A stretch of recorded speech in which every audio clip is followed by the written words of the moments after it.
Hello, welcome back. And today we talk about motivation and intention for practice. So your practice has started to grow a little bit over these few weeks that we have been building together. And now you have a practice that has a certain body. So you might want to start wondering, what do I get out of the practice? Wondering what are the benefits for me in this practice? How do I experience the practice when I finish, and how do I feel also when I wake up the following day, for example. It's important that we know what we get out of the practice so that we also know why we step on the mat and start practicing. And the intention, the motivation is something very unique to each of us. And it comes out of the experience and analyzing, processing, digesting the experiences so that we know a little bit more about how this practice is affecting us and what is beneficial for us to get out of the practice. If we don't get any benefits, anything that makes us feel better, most likely we will drop the practice and try to do something else. So I invite you to really experience this for yourself and also to really spend a little moment to inquiry into what takes me into the practice. What is the motivation for me to sit on the mat, to dedicate time, effort to build a practice and to continuously come back and do this again and again and again. We also have some, of course, general guidelines that are given to us by our teachers and the teachers of their teachers before them. And it comes with starting the practice with an invocation, an opening chant. And the reason why we do this, well, there's a practical reason, which is we center. This is very practical. Sometimes we get on the mat and start our practicing when we're still busy in our head with a lot of other things. And as we just take a moment to settle, to bring the hands together, to close the eyes, we come more connected into the center of ourselves. And that brings us back into, oh, yes, this is why I practice. This is what I get out of this practice. And these are the benefits that for me are important at this moment. And this chant, this little invocation, it's sung in Sanskrit, which is the ancient language very much connected to the India tradition, the yoga tradition of India. And it's done and learned in correspondence. So a lot of these practices are passed on orally. So there were very little books to pass on the knowledge from generation to generation. It was through chanting. The teacher will chant the text or the mantra or the chant, and the students will repeat. And by repeating it, there's a certain vibration to the sound. There's a certain meaning that comes with that. And there's also, of course, the memorizing and the correct learning of the pronunciation of the words. So the chant is learned pretty much in that same way. The teacher will call a line and the student will repeat it. And what do we sing? What do we chant at the beginning? It's two different verses, two different slokas. They come from different texts and different historical parts, let's say.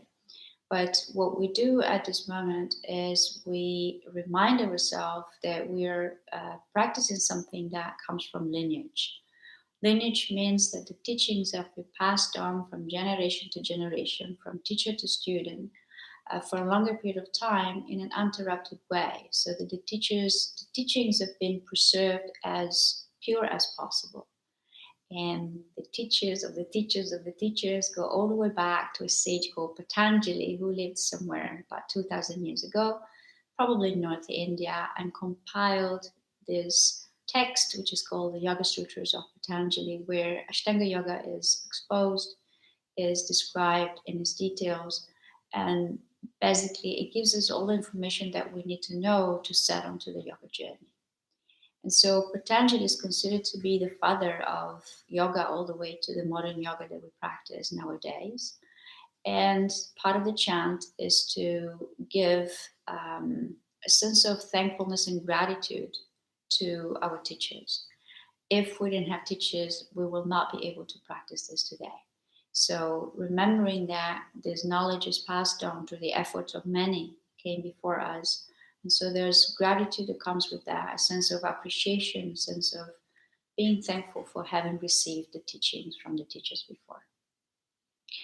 And the first of the sloka talks about the guru.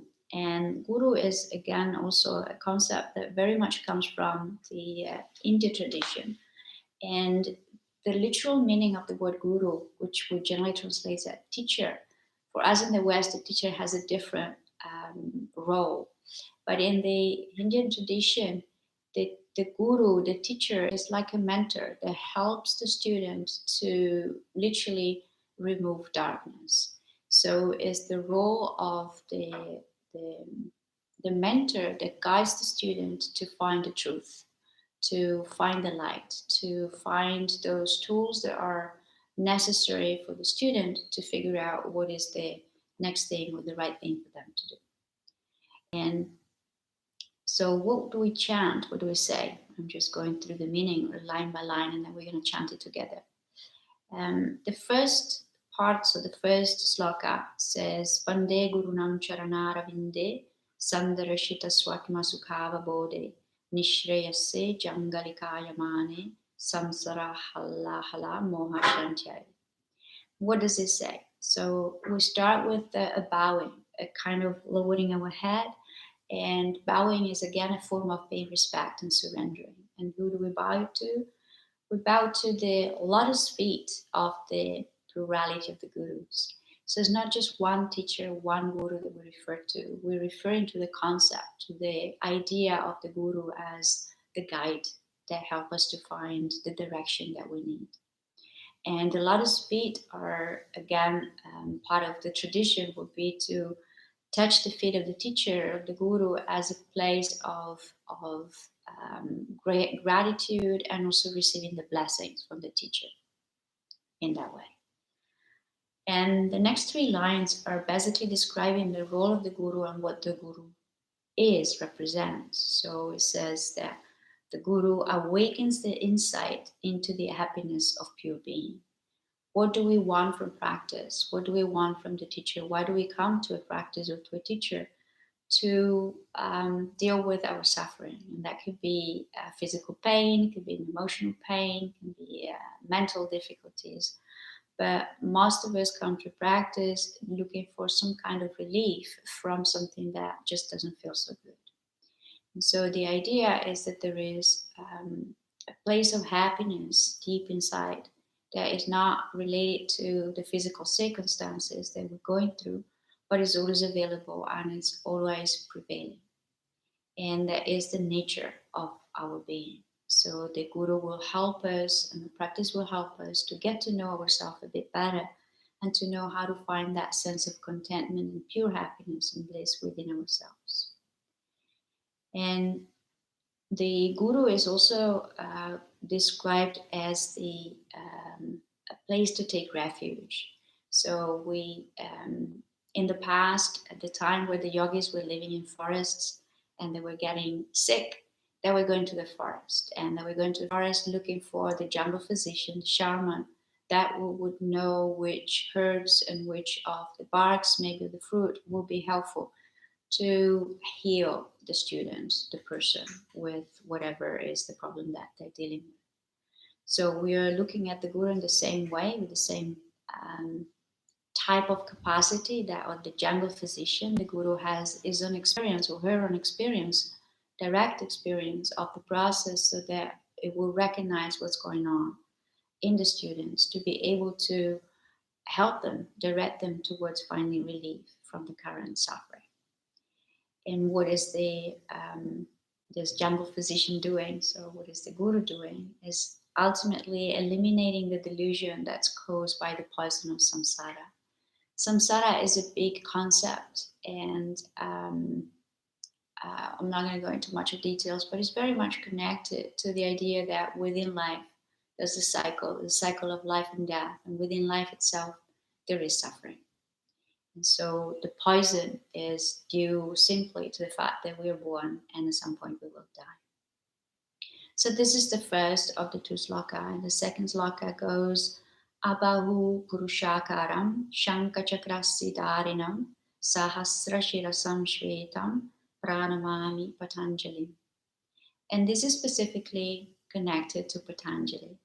And so we are bowing again to Patanjali. And Patanjali is considered to be a sage, a saint, not a god, but it's an incarnation of one of the Hindu gods, Vishnu. So has been described as half a man and half a serpent. So we'll have arms, and we'll have, instead of the head, we'll have thousands luminous radiant snake heads. And in the hands in the arms that he has, he carries objects, and the objects will represent important symbols. And so he's carrying a conch shell, and this conch shell is the sound, the meaning of it, the symbol for divine sound. So the conch shell were used at the time of going into battle, or to push the demons away and keep the area safe. And the sound travels through space, so it's very much connected to the idea of infinite space. And we have a wheel that's carrying, so that's a disc of light, the chakra. And what the wheel does is spinning. And so this would be the symbol of infinite time.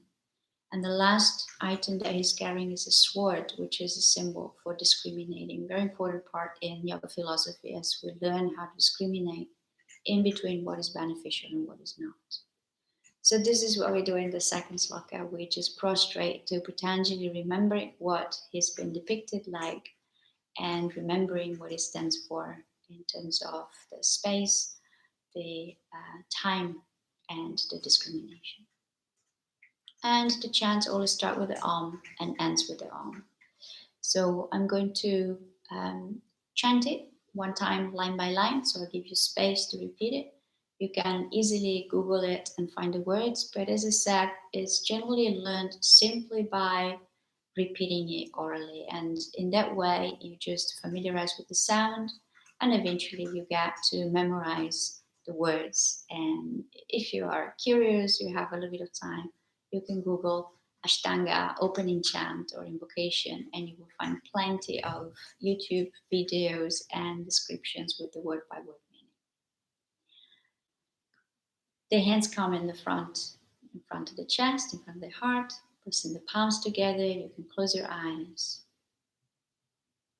Take a deep breath in. We do the Om together at the beginning and the end. And the rest, you're gonna hear it and repeat it.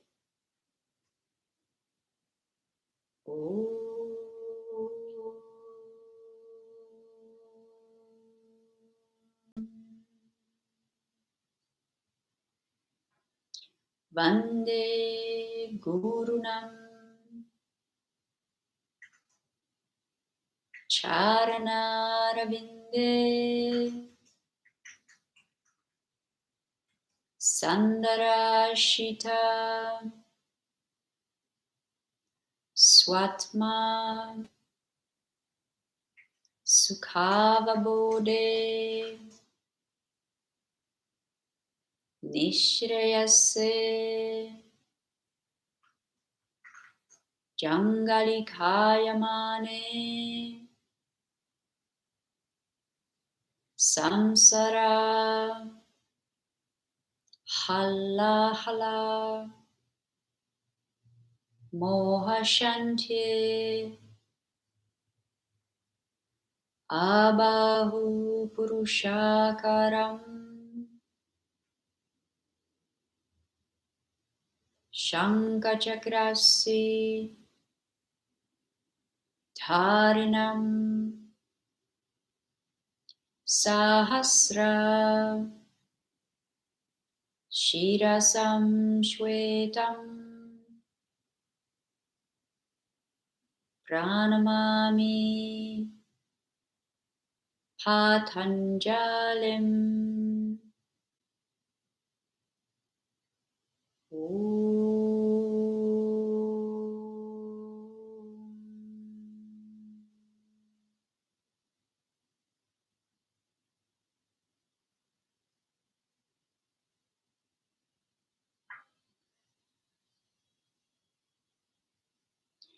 And this is chanted at the beginning of every practice.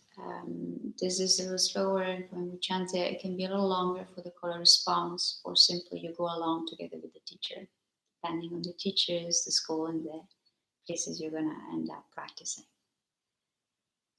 Learn if possible, and otherwise you can always stand there and listen to the sound of it as you begin. But remember, it's about intentionality, and it's very important to set our intention, to remind ourselves of the motivations that we have for practicing, and also not to forget to be grateful and thankful for the teachings that we received. We should not take that for granted. Thank you. I'll see you again soon. Namaste.